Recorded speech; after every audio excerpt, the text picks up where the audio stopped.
Welcome to the latest episode of Five on the Floor, the Five Reasons Sports Network. Thanks for joining us on your favorite podcast app. We're on Google Podcasts, Apple Podcasts, Spotify, and Red Circle. Also, check us out on the Five Reasons YouTube channel. Make sure you hit like, subscribe, turn the notifications on. Not just Heat content, but Dolphins, Messi, Panthers, Hurricanes, Marlins, and more. Also, check out Off the Floor. That's where you get text directly to your phone from the four hosts of Five on the Floor. Go to Winnow with two N's, winnow.app/off the floor, $3.05 per month. Free for the first week. You also get prize picks contests, special Q&As, columns from Mateo Mayorga. We just posted one, and more. His latest column on what Tyler Hero would look like at point guard, which is something we've discussed here on Five on the Floor. If Tyler Hero is here, we'll be getting into that as we go forward here. Also, check out the great sponsors of the Five Reasons Sports Network. First, quickly, I just want to mention, if you're listening to this before Sunday at 8 o'clock Eastern, we're going to be at the Biscayne Bay Brew House. That's Biscayne Bay Brewing Brew House right in downtown Miami, down the street from Kasaya Center. First beers on us. Just mentioned Five Reasons is a great place. They've got foosball. They've got pool. They've even got a video game that kept my daughter entertained for about, 15 minutes before she wanted more ice cream. But the first beer is on us. Mention Five Reasons. Biscayne Bay Brew House, giveaways, all kinds of cool stuff. Check them out. And we will be there starting at about 7 o'clock. And now, today's episode. Down to Biscayne. Five on the floor, ride for my dogs. Where here's the thing, you can check the score. Hustle hard, couple scars, wearing bubble frogs. Just like Butler said, you in trouble, y'all. Kept the floor playing, got it all band. Y'all seen the block, stop with one hand. And Pat we trust, it's power, have the guts. We're here to bring the heat, y'all can hang it up. Welcome to Five on the Floor, a daily insider show on the Miami Heat and the NBA, featuring Ethan Skolnick, Greg Sylvander, and Alex Toledo, plus others from the Five Reasons Sports Network. All right, welcome back to Five on the Floor. Here's today's floor plan. I've got Greg Sylvander. You can follow me at Greg Sylvander. And we are going out to the Great Northwest again, our third journalist, host, personality from up in the Portland area. Save me a beer from out there as well. I've been out there many times. You can follow this guy over at Blazers Uprise. It's Blazers Uprise. Introduce yourself to the people, Mr. Brandt. Hi, I'm Eric Brandt. Been a lifelong fan of the Blazers. And back in 2019, a friend of mine asked if I wanted to help him start a YouTube channel, and so we've covered a team for 4 seasons now. Unfortunately, we started right after their Western Conference Finals run, so I'm a little jealous of you guys that you've gotten to actually have a show talking about deep playoff runs and things like that. We've had 2 years of tanking now to talk about, and it gets kind of boring. But yeah, so just started doing that, and we have a couple twice weekly shows on there, and also do post-game shows and all kinds of video content as well. I will say this. We did not expect a deep playoff run this past year. Took us by surprise, dragged us through it for 2 months, only to fall flat at the feet of Mr. Jokic. But those are the best ones, though, right? They are. They build up the hope. They're unexpected. But with this organization, winning tends to be expected. And that's part of what we're going to get into today here with you, Eric. And I know there are different perspectives in Portland. It's clear. Whereas in Miami, there seems to be one perspective. Dame belongs here. Go get Dame. Even Heat fans who are frustrated with the process and fell in love with Nikola Jovic and maybe might want to keep Tyler Hero, they're still in favor of going to get Dame. I think they understand that with the Heat, that's what they do. You know, they've done it with Zoe, Tim Hardaway, Shaquille O'Neal, LeBron James, Chris Bosh, Jimmy Butler, Goran Dragic. You go get the guy who's disgruntled somewhere else, and then you figure out a way to make it work. But there are different perspectives in Portland. It seems like some of the media, some of the fans are sympathetic to Dame, to what he's kind of gone through over the past 11 years and his loyalty to the franchise, the way that he presented himself to the franchise and the way that that's being handled. And there are others who are like, he signed a contract. Not only did he sign a contract, he signed a lucrative extension. He's got 4 years on that contract. He should honor that contract. Where do you stand on this before we go into some of the history of it and kind of how we got to this place? I am 100% Team Dame. I believe not only has he given his all to the city of Portland and absolutely deserved that money. There's no question about that.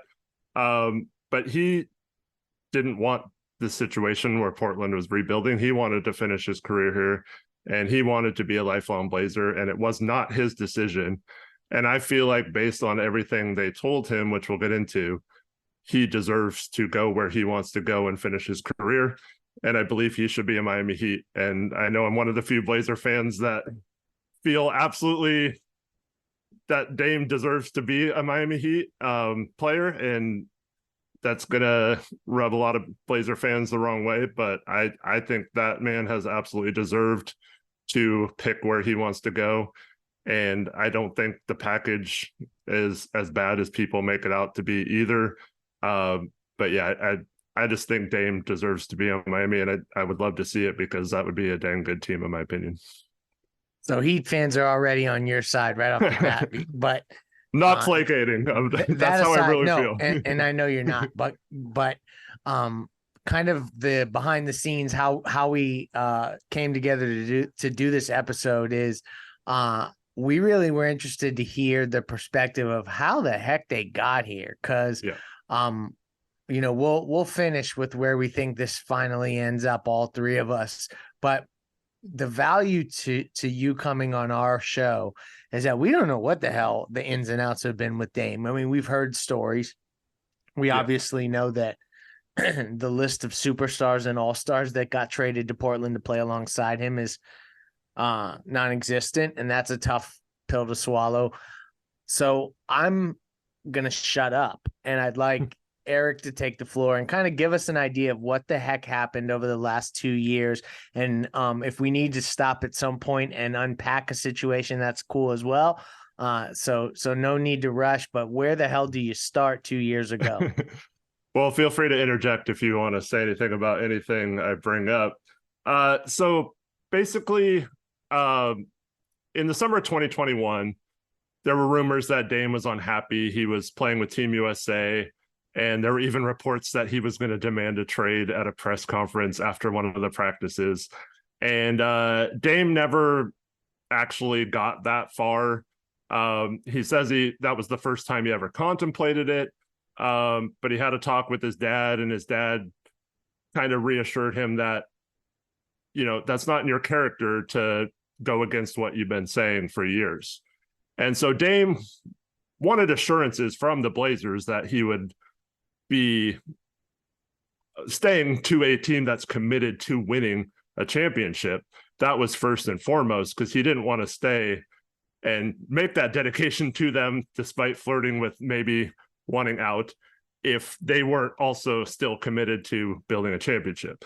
So that summer was kind of weird. And ultimately he ends up staying. Neil Olshey had been the person in charge of the roster since he got there in 2012. And, he was kind of known as a guy who didn't take a lot of huge risks and just made some, minor moves around the roster, but always believed in Dame and CJ and kind of kept the same team together that lost in the first round to the Nuggets the year before. And early on into the season, our president ends up just quitting all of a sudden, and they promote person below him, Dwayne Hankins, to president. So we have a brand new president, has very little experience in that regard. A few years prior, Paul Allen, the longtime owner of the team, passed away, and his sister took over the trust when he passed away and has been our owner. So we have a very inexperienced owner who doesn't really know the ins and outs of basketball or anything like that. And then fast forward a month into the season, and the GM, Neil Olshey, gets investigated for workplace misconduct. And that investigation lasted about a month, and he was ultimately fired. Some say this was a witch hunt to basically not have to pay the rest of his contract because the new ownership has been very cheap to this point. And but I mean, the guy was not a nice guy, so I could totally see him not being a fun guy to be around the workplace as well.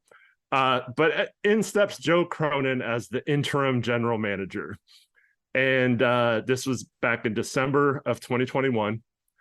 And right away, he's talking about, winning around Dame and doing all this stuff. And he's going to do things differently. And he's the interim GM. So everyone's thinking, oh, he's just going to finish out the year. They'll hire someone or do a search. Yeah. Or maybe if he does a good job, they'll consider keeping him.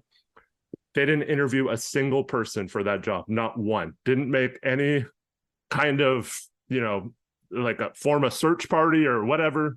They just hired from within. The guy had been there since 2006. So at that point, 15 years, and had just been behind the scenes guy helping out the general manager in the front office. And they just hired him to be the general manager. He has no experience once again. And that was Chauncey's first year. He had just been hired that summer as well. So we have a new owner, basically, who doesn't know what she's doing. We have a president who's brand new, who has no experience, a general manager who's brand new with no experience, and a coach who has, obviously Chauncey's very well experienced in the NBA, but he had been an assistant coach for one season before being hired by the Blazers. So very little experience. Obviously, just when you have a normal company and you hire people off the streets with no experience, you're basically going the cheap route, right? So very opposite of what you guys deal with Pat Riley and Andy. Well, Eric, I want to stop you there before you continue to go with this, because some of this is kind of bringing up things that have been said to me by folks inside the Heat organization as they've tried to deal with this process. Yeah. Which is that the Heat have one voice. You can agree with that voice or not agree with that voice, but that voice essentially is Pat Riley's voice, but it is also the people around him that he's assembled and promoted, people like Andy Ellisberg, Eric Spoelstra, Adam Simon, and then above them, the Arisons, and then Alonzo Mourning by his side.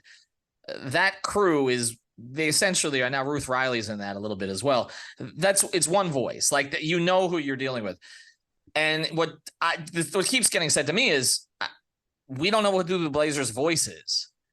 Like, we don't really, they have a lot of voices, and that's why, I reported last Monday that when they had conversations at Summer League, and then essentially, the Blazers were saying, we're not going to give you a roadmap. We're not going to tell you what we want. And the Heat are like, just tell us what you're looking for, but we're not going to throw a bunch of names out there to devalue our own players and get them out in the space if you don't know what you want.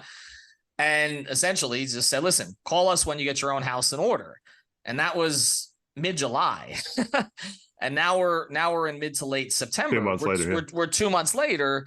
And now all of a sudden we're getting the Woj reports, which obviously are coming from the Blazers front office, and everybody knows that. And, now that there's some more movement, or at least maybe the Blazers are talking to other teams, maybe not about Dame, but maybe about, getting more value out of this trade in a multi-team possibility, which we've been discussing now for months. Who is the Blazers' voice, Eric? I'll just ask you that before we get into the things more stuff that they promised Dame or didn't. Like, is it Cronin? Is it the Allen family? Is it this new president? Is it Chauncey? Like, who's speaking? Who wants Dame there, and who's holding out for only the perfect deal at this stage? Well, they will tell you it's Joe Cronin. They will say that he has full authority. But someone I have not mentioned yet, his name is Bert Kold. He was the longtime friend of Paul Allen. I feel like this is the usual suspects. Like, you ever see that movie? You just keep rolling out more and more people. Yep. Kaiser Sose. Exactly. Right. So the long answer is it could be any of these people. And I think they're all trying to have their say, and no one quite knows if they should say, like, tell the other person no, that's not the right path. Like, we need to do it this way. And so they're all kind of going with what each other say, but like, the Heat's voice, Pat Riley, they're all going to fall in line and agree with him ultimately, right? And he will say, okay, I appreciate that point of view, but I think we should still do it this way.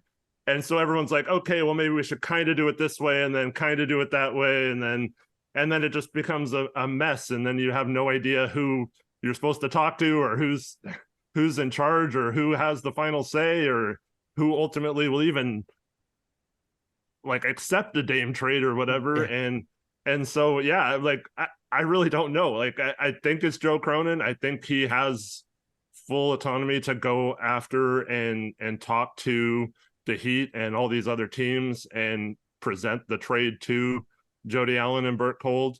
But I think they meddle too and don't want him to do certain things. They don't want him to make the fans mad. So that's also playing into this, like the court of public opinion. So the fact that like a lot of fans are Joe Cronin supporters, but the group that really likes Joe Cronin also are amongst the biggest vocal fans that hate this Miami package or whatever.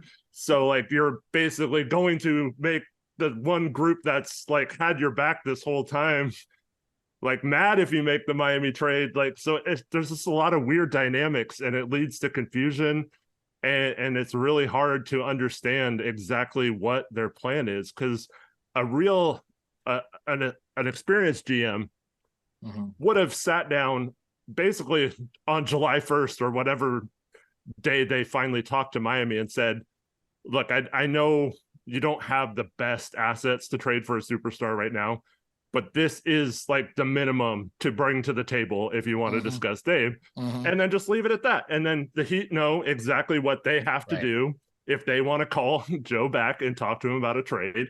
And then that's fine. They can choose whether to engage with that or say, no, that's way too much. But like, no, it's just like, oh no, you better just come with your best offer. Just come with your best offer. Give us more.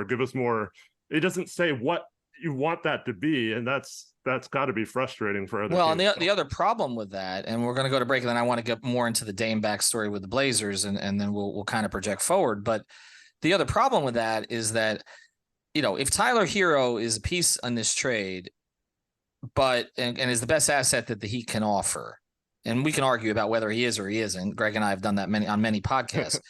But if that's your best piece and the Blazers don't want that piece, well then okay, the Heat could shop Tyler for things, but if the Blazers aren't going to accept what the Heat shop Tyler for, then the Heat are doing all of that legwork for nothing. And again, they're devaluing their own asset in the open market. It's not for the Heat to go around to try to find something. It's the Heat to be told, here, this is what we need.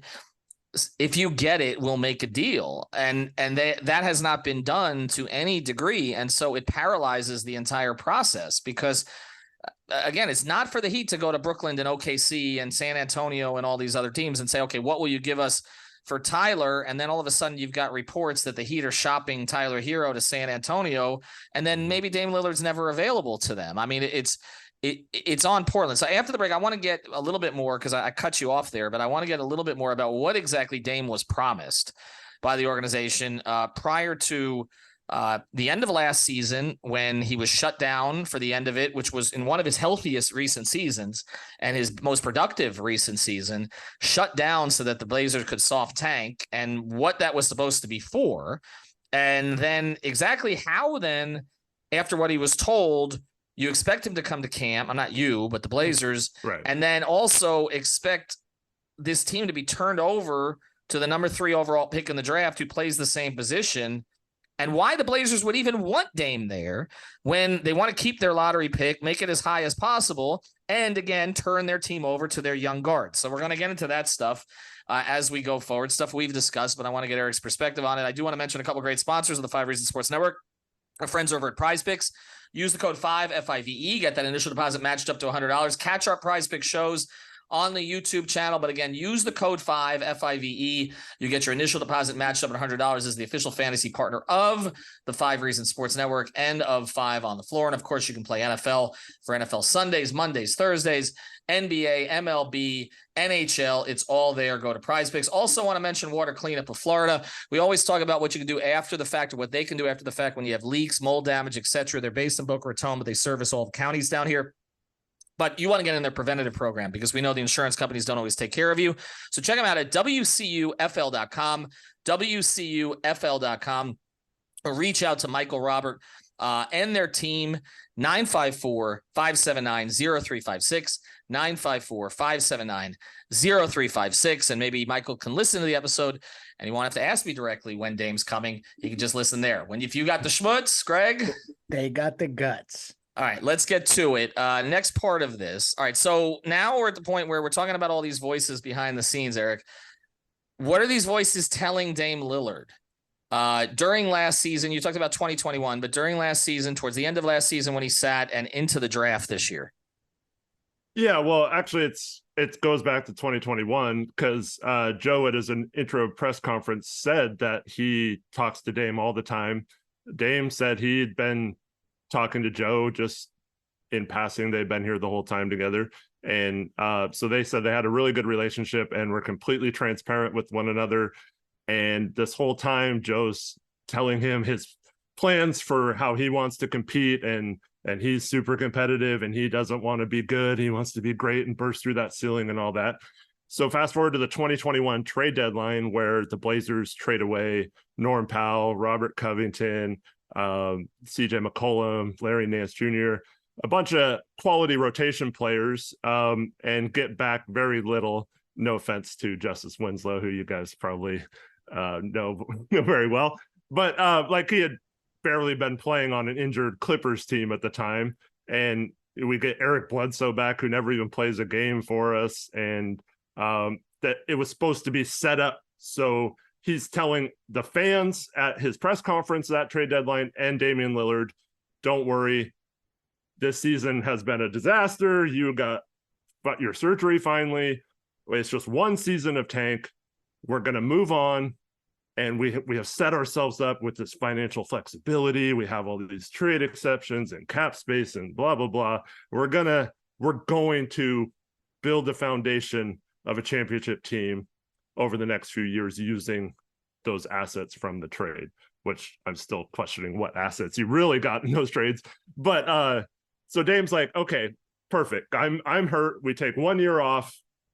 We'll go through the process starting this summer. I'm going to start recruiting better. I'll get you some players as well.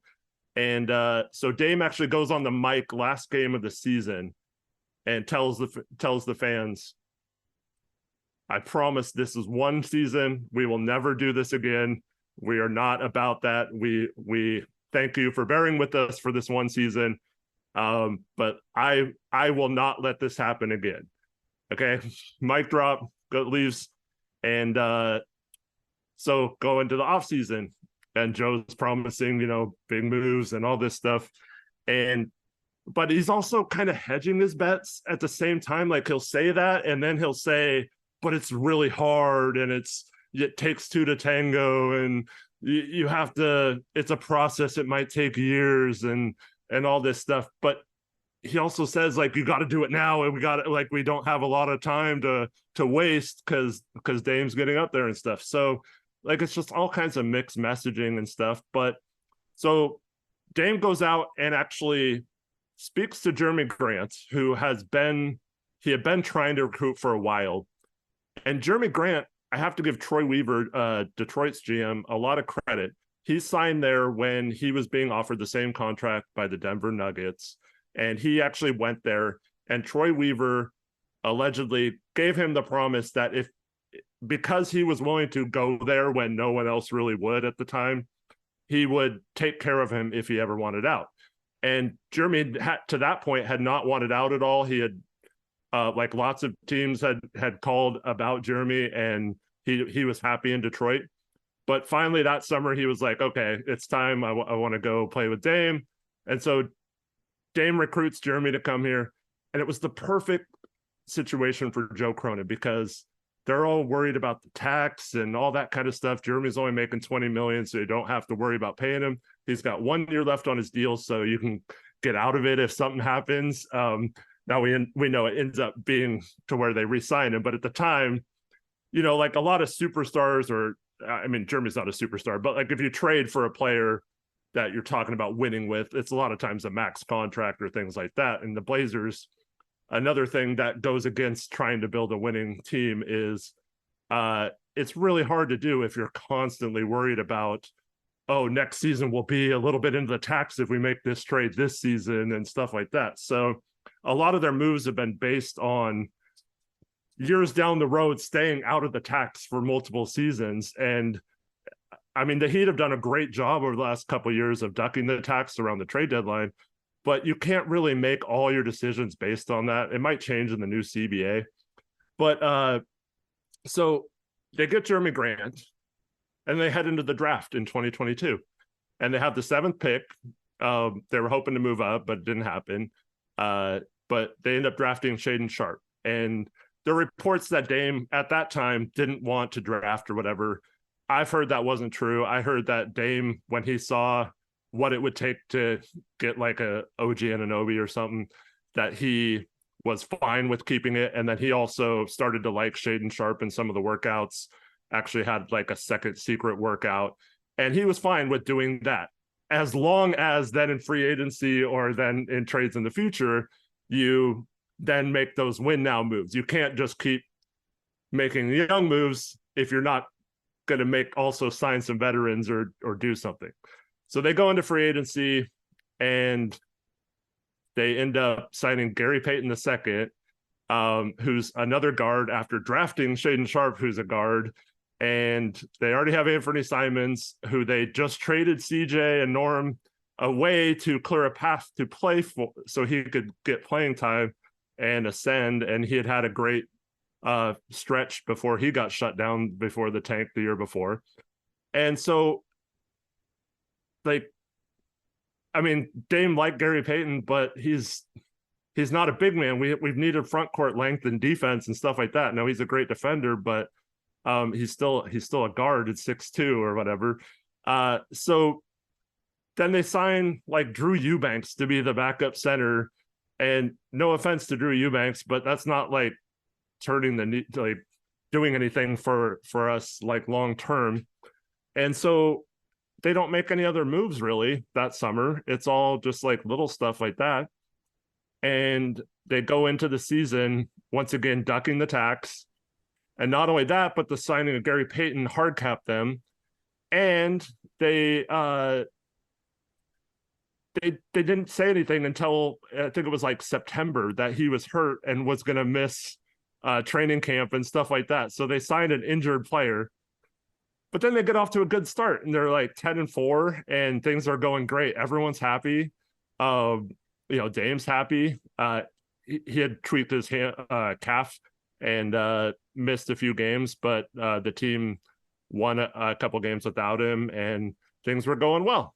And then this roster, Joe had promised that he was going to balance the roster. Is something that we've been talking about for a decade here in Portland with Neil Olshey, how he never balanced the roster. It's always too guard heavy and not enough defense and all that kind of stuff. And he had a completely imbalanced roster. And once they started having a few injuries, like Justice goes down, Dame misses a few games, they had no depth and they really had no bench. And it's like, those are things you can control as the GM, right? Like, you're used to Miami, who they find these guys who come in and can fill roles and stuff, but the Blazers really didn't have any of those guys step up last year. And so the injuries and stuff started to take a toll on them and they started to struggle. And, the rest of the season up until the trade deadline, they were, sputtering around 500 and stuff. But to this time, Cronin's still preaching winning around Dame and we're still going for it. We're not tanking or whatever.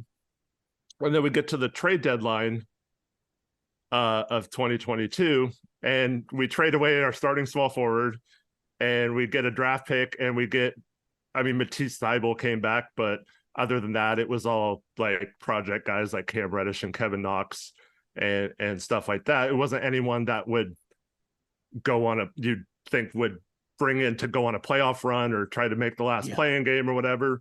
And at this time, it might have been the smartest decision to like do that. Right. But Dame is true to his word. So he said he wasn't going to do this again this year. And he meant that. He wanted to go for the playoffs. And he thinks as long as there's a mathematical chance of doing it, I'm going to do it.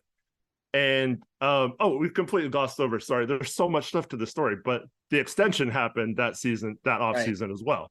And in the press conference for the extension, Dame said he went to everyone, Chauncey, Joe, the ownership.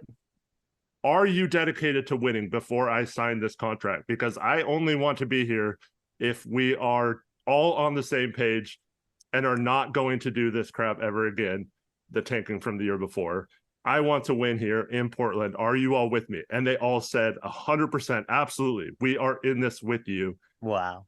And so the rules are, I don't know why it's like this, but if you sign an extension, you can't really get a no trade clause. But like Bradley Beal got one because he waited till he was a free agent, and then they signed him to a contract so he could have a no trade clause. I was told, like for those watching, you can believe it or not, but I was told that they basically told Dame that you don't need a no trade clause because like we respect you so much that you basically have a no trade clause in our eyes. Anytime you want out of this situation, you've earned it. We'll take care of you. And Dame's like, I mean, I really need you guys to be on the same page because I want to win here. I don't want to get in the exact situation that we're in right this second. Like, I don't want that to happen. I want you guys to all be with me here and want to win, or I want you to, let's just end it now, and let's just decide that now. And they all said they wanted him here and wanted to win. And so he signs the extension. And that's why I think it's so silly when people bring that up, that, oh, well, he signed, he should stay. It's like, well, the guy wanted these things. Like, you can't, it was can't conditional. Right. There's context behind it. It's not like the Blazers were just like, oh, this guy sucks, but we're going to give him $60 million and he's bound to us forever now. Like, that's not how sports work. And this guy's been incredibly loyal up until this point. And all he wants is, it's not like he wants them to trade for like LeBron James or something, or Giannis. He just wants like a team that he feels comfortable, that can be a playoff team, and he has a legit chance to make a run like the Heat did last year. Like, you get hot, maybe you upset a team and you go on a run. Like, that's all he wants right now. Like, eventually he'd like that to be built into a contender, but that's all he was asking for. He wasn't asking for like one trade to make it, oh, we're definitely winning a championship right this year. And so, but like every move and everything goes against that, what the Blazers started doing from that point forward. And then we go to the trade deadline, and like I said, they don't make any moves. It's like they don't even set themselves up for the next summer either. Like, they get 1 first-round pick for Josh Hart, but it's like it ends up being like in the 20s. It's not going to be like a huge trade chip or anything. Well, that's funny to me. That's funny to me, Eric, because one of the big things that's been put out there is that the Heat's picks won't be valuable enough because they're too good an organization, which, again, they are a good organization, but how does anybody know when Jimmy Butler's contract is up and Pat Riley may not be running the organization again, and in 4 years, what those picks are going to actually look like? And I've never heard that used as logic before, particularly for picks so far out. And yet you look at it, the Blazers knew when they traded Josh Hart where the Knicks were basically going to be, and they took the pick anyway. But now all of a sudden the Heat's picks are not high quality enough. I want to go to some, Greg, you got one, but we got some rapid fire because we don't keep you too much longer, but I do have a few things I want to get to quickly. Greg, you had one? Yeah. I want to make sure that you articulate to our audience the trade demand and what took place there. Just quickly run through that scenario, because I thought on your show that you did a great job of putting the context behind how that went down based off of the information that you've received. And so I think our audience would be interested to hear that. Yeah, real quick though, 2021 Miami unprotected first got traded several times for players like Mikal Bridges, Paul George. Right. A future picks, you have several years to use those as an asset. Whereas if you trade for a pick that following draft, you only have a few months in that case to use it. So That's the problem. If it's caught like that, I completely agree. Like picks in 2028 when Dame is in his late 30s and Jimmy's in his late 30s and Pat Riley's in his mid 80s. Like those could end up being good picks, and if not, you still have unprotected picks, or should be unprotected picks to trade. But yeah, so then we get to the trade deadline, and Dame's like, "What the heck? Like we're pulling the chute on this season? Like, what is going on?" And so they actually go to him before a game in New Orleans and say, "Hey, we want you to sit this game." And Dame's like, "What the heck? I'm not doing this crap again."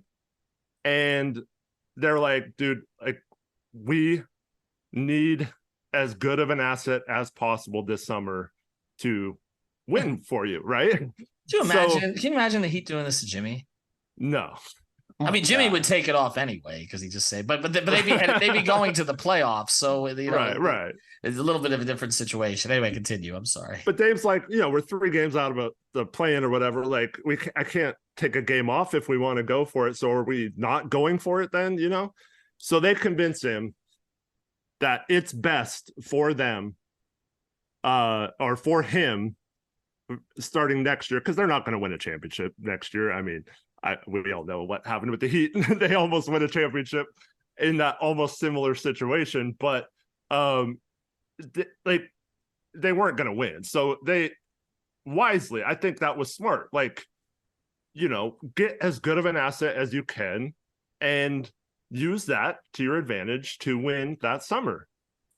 And I started hearing rumblings that Joe and some other people were starting to get really enamored with Anthony Simons and Shaedon Sharpe being kind of the backcourt of the future. And I was like, there's no way. This dude, Joe, was like, every press conference, he's just, I'm in super duper win now mode. We're going all in for Dame and we owe it to him. And we're going to be so aggressive and creative this summer, blah, blah, blah. But I keep hearing these rumors like he's really, really intrigued by going young and rebuilding and doing all this stuff. And I'm just like, there's no way that can be true. And so they convinced Dame to sit, and he plays a couple more games because at the time there was a rumor that you had to play like 58 games to be eligible. And he wanted to play a few more games so he could get all NBA and stuff like that. So, so he plays a few more games and then they sit him the rest of the season completely healthy. Ends up costing him probably first or second team all NBA, but he still makes third team. And the Blazers win 1 out of their last 10 games or something like that and end up getting the 5th best odds. And so they had already talked about this. So people bring up all the time, well, they didn't know they were going to get Scoot or whatever. They had talked about like Dame's not dumb. He's not going to be like, oh, well, if they get Scoot, they can't pass up on that. He brought that up. Like, well, what happens in this scenario? So short of getting Wemby, according to what I've heard, they told Dame they were moving the pick unless it's Wemby. And Dame agreed. If it's Wemby, you have to keep it, obviously. But they're trading it. They're going to trade it, and they're going to do it. So do what you did last year with Jeremy and go recruit. So Dame and Jeremy's actually really good friends with Jaylen Brown. The Celtics are down 3-0, in their Eastern Conference Finals. Yes.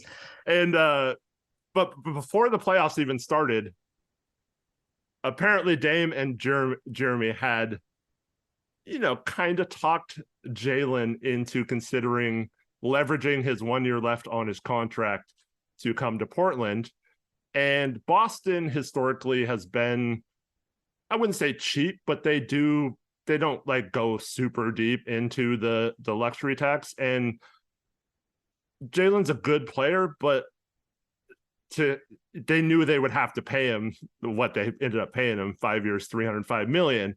And that's like, any team's going to question whether that's best for your team to win a championship if you're paying guys that much. And then you have to do the same with Tatum next year, who's going to make even more because it goes up each year. So they're in a situation where they might have it might have seemed weird as a championship team, but Scoot and Anthony Simons or something with Tatum, that they could have still been really good and had a longer window to win. So I don't know if it would have happened, because Joe just like basically refused to even talk to the Celtics about this, even though Dame came to him and said, "Hey, I think we have Jalen."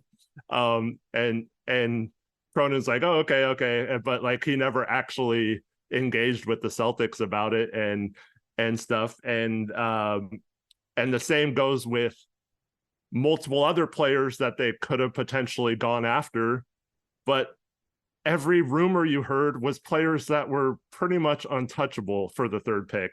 And that was Bam. Like, you guys aren't trading Bam, right? So that rumor comes out, right? And then Mikal Bridges, they like tried to get their fan base mad, Brooklyn's, that they wouldn't trade him for the third pick or whatever. That's silly. But they basically, Brooklyn was like in love with Mikal Bridges. He was completely untouchable. They weren't going to consider trading him. And the Blazers knew that. So they start leaking this stuff. And Paul George was another guy that was mentioned for the third pick.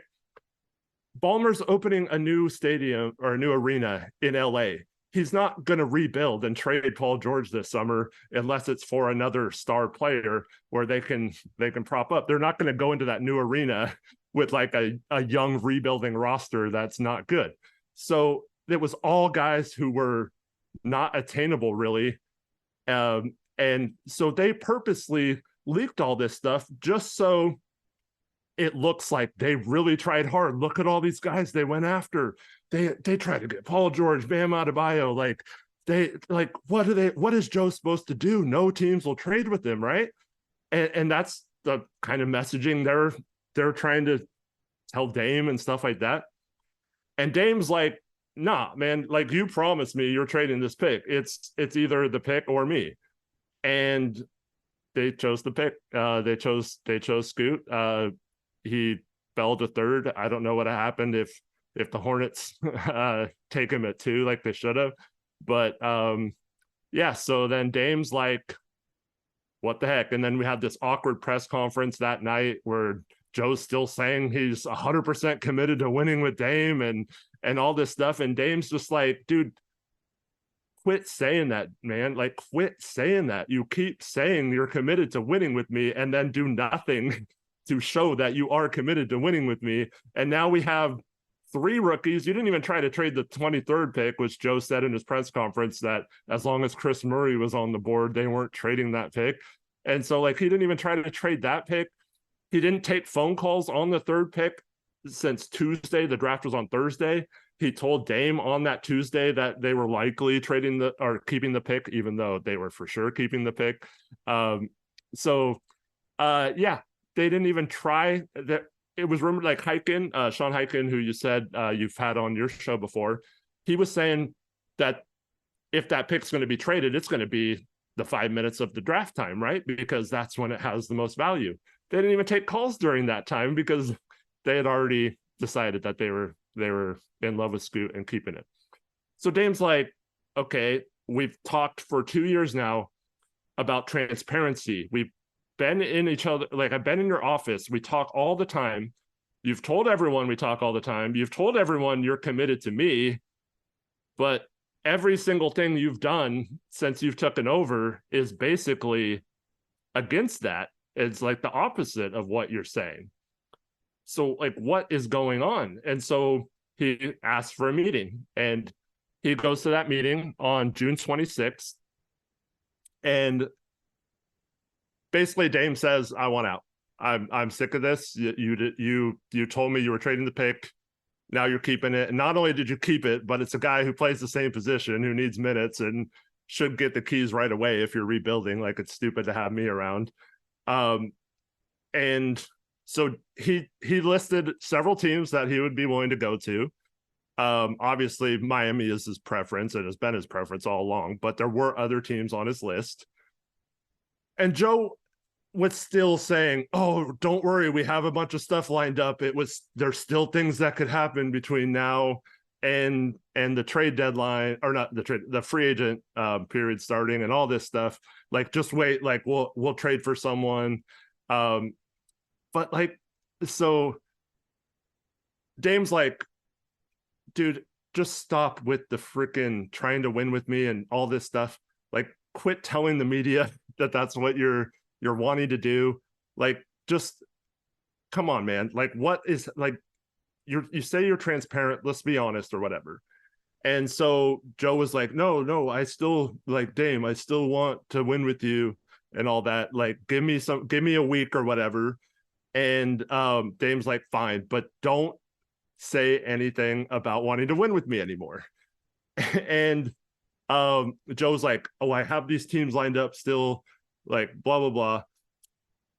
So the the meeting ends, and an hour later, there's a report that Joe Cronin thought the meeting went well, and he's 100% committed to winning with Dame or whatever.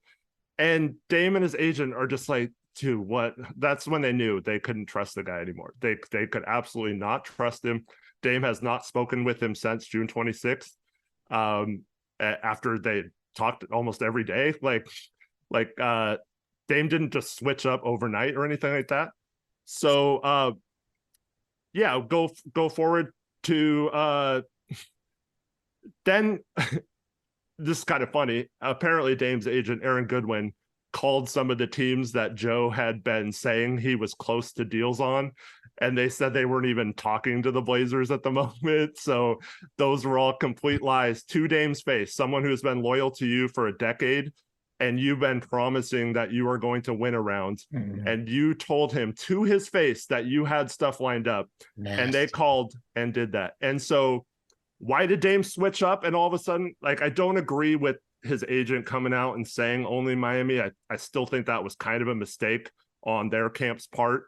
If he really wanted to be in Miami, that probably wasn't the best, because it kind of made a thing like, well, now we can't do it, right? Because Dame wants it so bad. But they absolutely felt like, okay, now we have to do something. We can't just, we promised him we'd keep it private as long as you wouldn't like, as long as they would, somewhat keep it private too, and stop saying they're still trying to win with him. But the minute they started making him, because then it looks bad when the minute it comes out that he requested a trade, it looks bad because what do you mean you requested a trade? You said you were going to be a Blazer for life, blah, blah, blah. And so they totally pinned that on him and tried to make that him a villain. So finally he had enough, and he was just like, you know what? I'm not really the type of person who does this, but I'm going to go public with it. And so he gave him the first day of free agency just to make sure Joe didn't pull off a miracle, but he had already made up his mind by that point. And, Joe does nothing but re-sign his own Jeremy Grant and does nothing else that day. So Dame ends up requesting a trade, and shortly after find out that Miami is his only spot, and Dame absolutely is going to use his power, everything he can, despite having that no trade clause, to make sure he gets there. Then the league memo comes out, right? Saying like, you can't force yourself to one team, and you can't talk about this kind of stuff. And so what I've heard is they went silent. They haven't said anything. Dame's been asked about it by like Mark Spears and stuff, and he's, kind of smiled or nodded his head or something. I forgot what he did, but like he basically said, no, I'm not going to comment about the Blazers or whatever. And that's where we stand now. Dame's still just very upset that he basically wasted 2 years of his career, of 2 years of his prime, just thinking that this team was going to go all in for him. And quite frankly, if you look back, like I just laid out for you guys, it doesn't really feel like at any point they were anywhere close to actually pulling the trigger on anything that would have made sense. And despite how many times Joe Cronin will say they were close on so many trades, just didn't happen. They have never actually gotten close to even putting competent rotation around Dame, let alone it's a shame for Dame. A championship, right? That sucks. And so now going back to 2021, Dame feels like now, like, why didn't I just request out? Like I trusted you guys. I went to you guys and you told me that you were dedicated to winning. And so I would have just like, you could have just traded me then. Like, what the heck? And up until the July 1st trade demands, Joe had never even allowed someone to call and talk about a Dame trade. He shut all those down. So he didn't do any vetting of what would happen. Like, you have to do that. You have to know how that situation is going to play out if you decide Scoot over Dame and want to go that route. You have to know what you can get for Dame and then weigh that against what you can get for Scoot and find out what the difference is. And he did none of that. And so unfortunately we have a super inexperienced guy who seems somewhat incompetent in charge of like the most important decision in Blazers history. And I have no idea how this is actually going to end. Yeah, well, that's where I want to go with you here, because it does seem like so much of this is optics. It's a lot of what you talked about here, kind of perception of what you're doing to try to help Dame or what you're not doing, and coming out to the public and the media and saying something totally different from what's going on behind the scenes. I mean, once that trust is broken, it's broken. There's nowhere that goes after that. Especially with a guy like Dame. Exactly. I mean, as someone who has been loyal to you as long as he is and does dig in his feet one way or the other. He dug in his feet that he wasn't going to run from the grind and he was going to stay. And then when he was betrayed, now he's dug it in that he wants to leave and he wants to go to one place. So we'll just close here, and we appreciate you outlining all of this because, again, I think in Miami we suspected all of this, but we're not used to all of this because with the exception of the Dwayne Wade situation in 2016, there's not a lot that the Heat have kind of bungled in terms of negotiations. And with that one, they admitted it and later corrected it as best as they could. So I'll just say this. What do you think it is, as the final question, what do you think it is that would be enough for Joe Cronin to save face? Because it feels like to me that that's what this is about now. It's not necessarily about upgrading the Blazers long-term. It's not about taking care of Dame and doing what's best for him. It's just saving face. And this is why I've said that I'm waiting for that Woj tweet when the trade is made, because it's obvious where he's getting his information, that says something to the effect of the brilliant young executive, Joe Cronin managed, held his ground and managed to squeeze out an additional asset, fill in the blank, Caleb Martin, additional second-round pick, Nikola Jovic, whatever, pick swap, from the Miami Heat, and still do right by one of the best players in franchise history, and trade him to the place of his choice, the Miami Heat, who don't give me any information, period, end quote. How do you think Joe Cronin saves face? You nailed it, man. That's exactly. I think that's what he does. He says, given the circumstances, I did the best I could. We got no offers from other teams that were legitimate offers because of Dame's insistence on only playing for one team. So I got the most I could from the Heat, and it's Dame's fault, basically, that I didn't get more, because we would have gotten more if he would have opened up his list or been more receptive to going to other teams. So I did the best I could given the circumstances. I think that's how he'll play it. And it'll end up being a guy that the Heat were willing to give up all along, but just held back the cards. I mean, it's gonna end up being Jaquez or Highsmith or something, or somebody that Miami was willing to put out there. Well, Eric, we appreciate it. Thanks for taking so much time with us to explain all of it to us. Follow them on Blazers Uprise. Also, we're gonna obviously tweet out the episode and get it out to everyone so they can follow your work. We thank you for the impartiality and the honesty. Like I said, when the Heat make bad decisions, we try to call it like we see it. I've just never seen a situation quite like this. And frankly, in my conversations with them, neither have they. Thanks to everybody for listening. Thanks to our sponsors, Biscayne Bay Brewing, Water Cleanup of Florida, and of course, Prize Picks. Have a good day, everybody. Thank you for listening to the Five on the Floor on the Five Reasons Sports Network.